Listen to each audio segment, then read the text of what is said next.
Hello friends, welcome to our channel smart study with RS. आज के lecture के अंदर हम क्लास 10th 10वीं क्लास का एक मॉडल टेस्ट पेपर डिस्कस करेंगे कि कैसे इसमें क्वेश्चन है। आपने क्वेश्चन नोट कर लेने हैं। ये क्या है, Haryana board of school education Bhiwani की तरफ का बनाया हुआ पेपर है ये। तो इसमें से काफ़ी कुछ क्वेश्चन आपको देखने को मिलेंगे। एक बार देखना है इस पेपर को कि इसमें क्या है। मैक्सिमम मार्क्स 60 हैं और टाइम 3 घंटे का, ये आपको पता ही है। इसके क्वेश्चन नोट कर लेना आप। और मैंने कुछ क्वेश्चन सोल्व भी करवाए हैं, वो छोटे क्वेश्चन, और बड़े आप नोट कर लेना बुक में से, वही याद कर लेना, आपका बेड़ा पार हो जाएगा। स्टार्ट करते हैं पहले क्वेश्चन से कि भौतिक विज्ञान के अंदर ये खंड ए दे रखा है। ऐसा ही पेपर में आएंगे आपको 4 5 6 7 क्वेश्चन ऑप्शन टाइप के, फिर वो आपके बड़े हैं 2 नंबर के, 3 नंबर के, 5 नंबर के, इस तरह। गोलीय दर्पण में एक रिलेशन पूछी जाती है, वक्रता, त्रिज्या और फोकस के बीच में दूरी। तो एफ इज इक्वल टू होता है R/2। ये रिलेशन होती है, जो कि सेकंड ऑप्शन है। किसी धातु से बने चालक का ताप बढ़ाने पर उसका प्रतिरोध सदैव प्रतिरोध भी बढ़ता है। Second option. प्रतिरोधों के पार्श्व क्रम, मतलब इसको पैरेलल संयोजन किया गया, कुल मान न्यूनतम प्रतिरोध के मान से कम होता है आएगा। खतरे का संकेत, जो खतरे के संकेत बने होते हैं किस रंग के होते हैं, लाल रंग के होते हैं। नेक्स्ट, कथन और कारण का एक क्वेश्चन दे रखा है पांचवा की। इनमें क्या है, कथन और ये कारण दे रखा है। अभिनेत्र लेंस की फोकस दूरी में परिवर्तन किया जा सकता है। पक्षमापी पेशियों के फैलने व सिकुड़ने से अभिनेत्र लेंस की फोकस दूरी बदल सकती है। तो फोकस दूरी है वो पक्षमापी पेशियों के फैलने और सिकुड़ने पर डिपेंड कर रही है।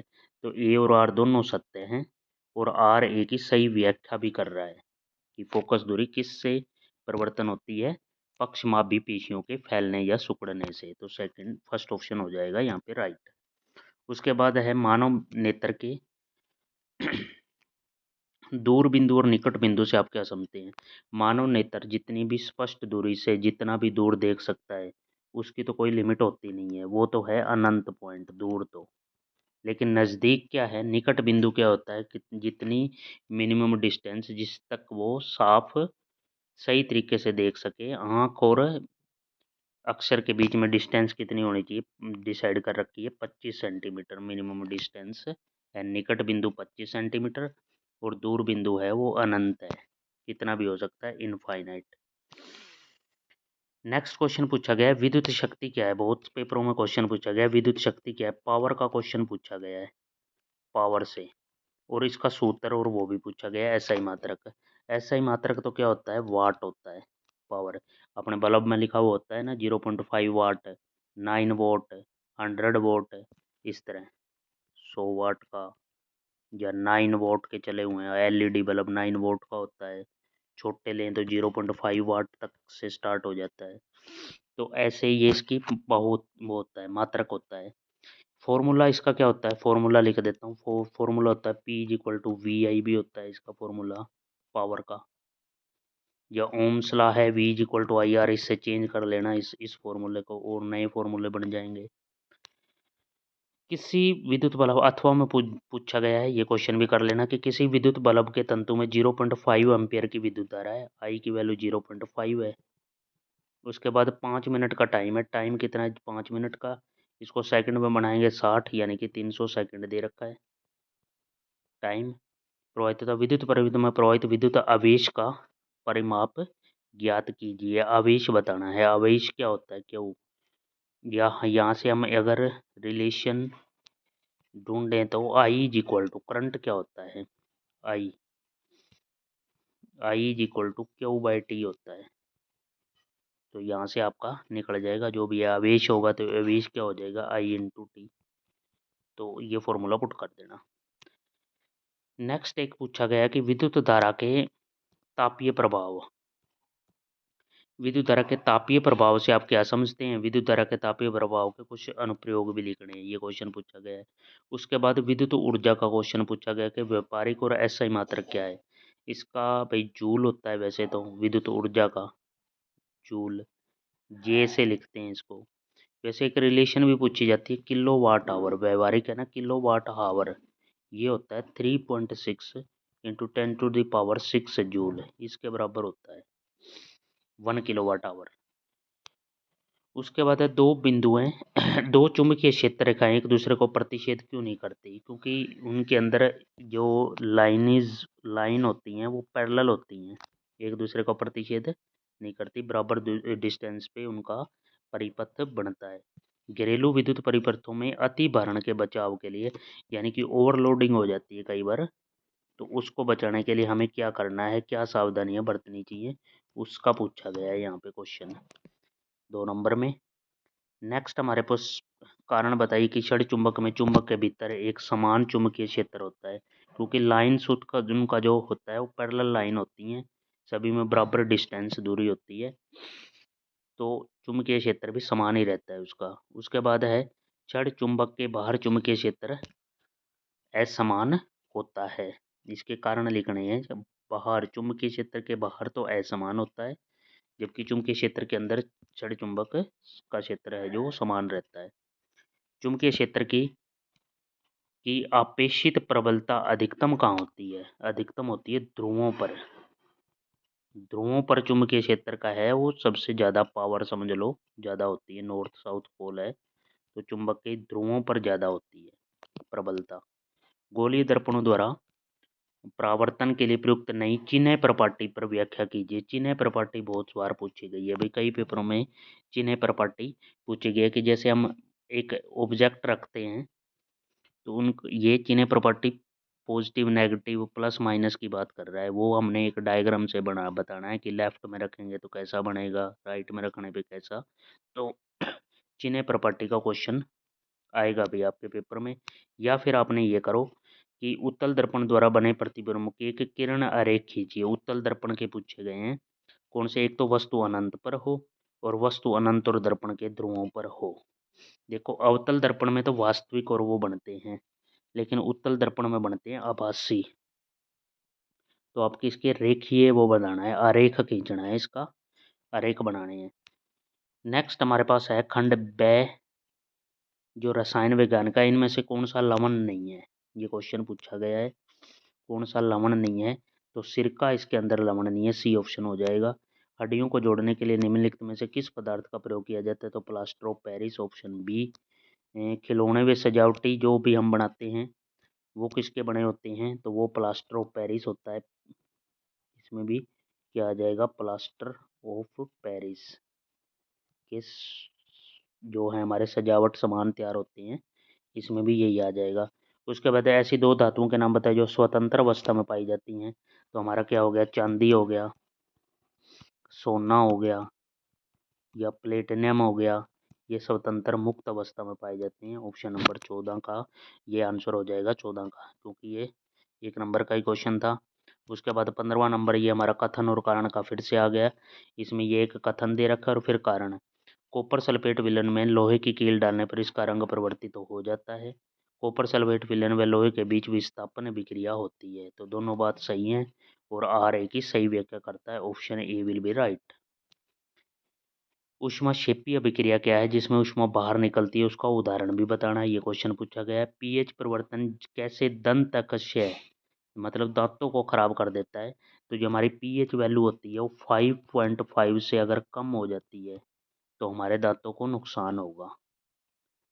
उसके बाद है आयनिक यौगिक ठोस अवस्था में विद्युत का चालन नहीं करते, क्योंकि वो एक बल के साथ बंधे हुए होते हैं, जबकि जलीय विलयन या पिघली हुई अवस्था में ये चालन करते हैं, क्योंकि वहाँ पे क्या है, ये इनके आयन जो हैं वो मुक्त अवस्था में होते हैं, इसलिए वो गति भी करते हैं और उसमें क्या है, अच्छे चालक होते हैं। लेकिन ठोस अवस्था में क्या है, वो मुक्त अवस्था में नहीं होते, इसलिए वो चालन भी नहीं कर पाते। किसी धातु एम के विद्युत अपघटनीय प्रकृति में आप एनोड, कैथोड व विद्युत अपघट्य कैसे बनाएंगे, ये 1.5 नंबर का क्वेश्चन है। या ऑक्सीजन के साथ संयुक्त होकर अधातुएं कैसे। उसके बाद नेक्स्ट आ जाता है हमारे पास क्वेश्चन की अथवा के अंदर किसी धातु एम के विद्युत अपघटनीय परिष्करण में आप एनोड, कैथोड और ये क्या है विद्युत अपघट्य कैसे बनाएंगे। उसके बाद ऑक्सीजन के साथ संयुक्त होकर अधातुएं कैसे ऑक्साइड बना देती हैं। ठीक है, ऑक्साइड मोस्टली जो गैसेज होती हैं वो ऑक्साइड फॉर्म में होती हैं, तो वो ऑक्सीजन के साथ मिलकर कोई भी ऑक्साइड कैसे बना देती हैं, वो इक्वेशन लिखनी है। और तृप्त और मतलब सैचुरेटेड और अनसैचुरेटेड, तृप्त और अतृप्त हाइड्रोकार्बन क्या होते हैं, उनके उदाहरण भी देने हैं। और एक बेंजीन की संरचना बनानी है। बेंजीन की संरचना अपने C6H6 ये, लेकिन कार्बन की क्या है, कार्बन की वैलेंसी पूरी करनी पड़ेगी, 4 4 होती हैं। जैसे ये डायग्राम मैंने बना रखा है पेन से, इस तरह डायग्राम बनेगा बेंजीन का।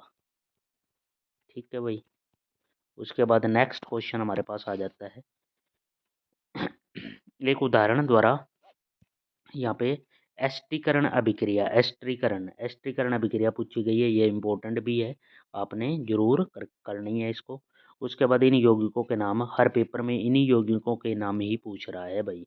CH3 CH2 CHO, ये लगा हुआ है अल एल्डिहाइड ग्रुप लगा हुआ है, इसमें क्या है, मेथ 3 कार्बन है, C3 है इसमें, एक एक कार्बन, 2 और 3, तो यह क्या है, मेथ एथ प्रोपेनल इसका नाम हो जाएगा, प्रोपेनल।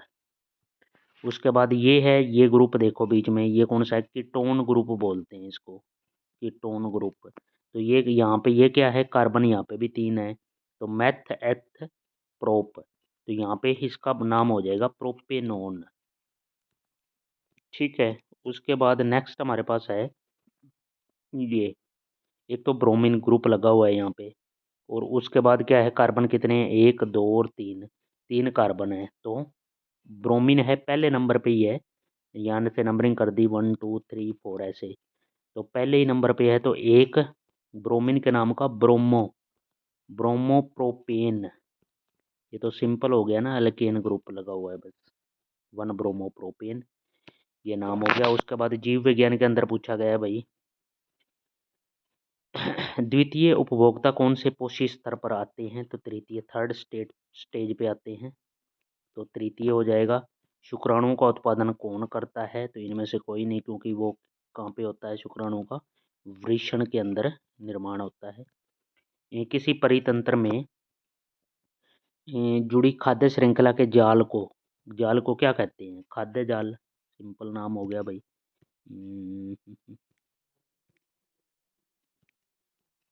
खाद्य जाल, ये हो गया बस। उसके बाद है आयोडीन किस हार्मोन के संश्लेषण के लिए उत्तरदायी है, थायरोक्सिन, ये एंजाइम हो जाएगा, आयोडीन किस हार्मोन को स्रावित करता है, तो ये थायरोक्सिन हार्मोन।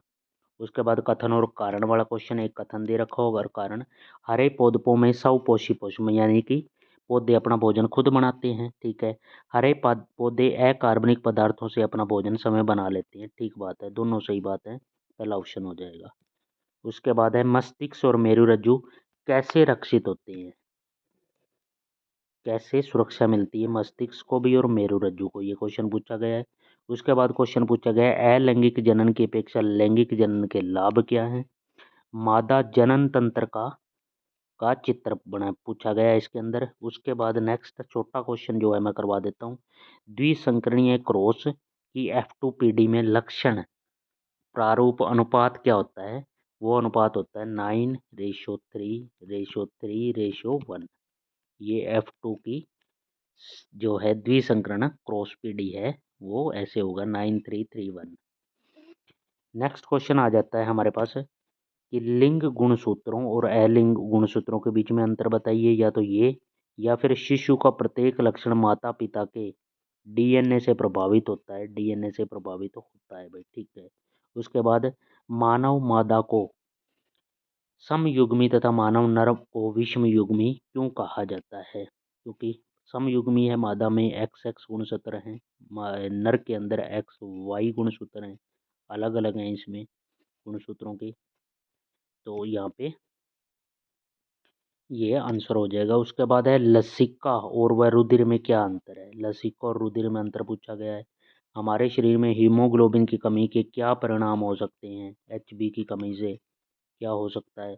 उसके बाद या फिर आपने करना है कि पचे हुए भोजन को अवशोषित करने के लिए शुद्रांतर यानी कि छोटी आंत को कैसे अभिकल्पित किया गया है, क्योंकि छोटी आंत है जो है शुद्रांतर वो अपना क्षेत्रफल बढ़ा लेते हैं, इसलिए भोजन के पाचन में हेल्पफुल कर देते हैं।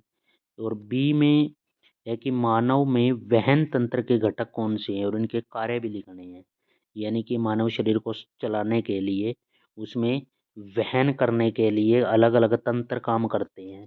तो इसमें एक तो आपका हृदय आ जाएगा, हृदय, उसके बाद रक्त आ जाएगा, कैसे बहता है कैसे फ्लो करता है, उसमें भी क्या है हृदय पंप करता है, हृदय का रोल फिर आ जाएगा, हृदय, रक्त, वहिकाएं, वहिकाएं, इनका कार्य लिखने हैं।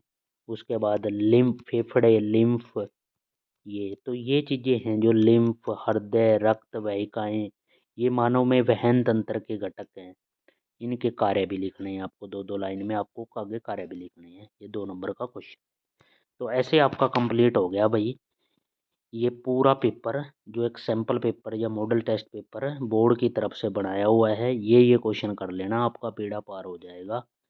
ये क्लास 10वीं का साइंस का पेपर था। तो साथ ही साथ अपने चैनल को भी सब्सक्राइब कर लेना है और बेल आइकन दबा लेना, ताकि पेपरों के टाइम में आपका ज़्यादा से ज़्यादा हेल्पफुल हो सके 10वीं +2 जो भी क्लास है आपकी।